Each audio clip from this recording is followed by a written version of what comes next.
So, may pupunta.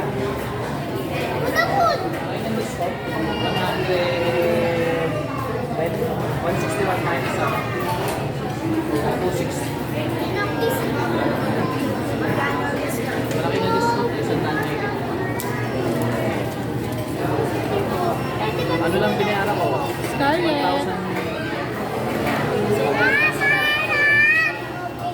100 pesos. Parang ang dalawa na to. Oo, dalawang card. Ayan. Yung 1,150 na naging 1,051 na lang.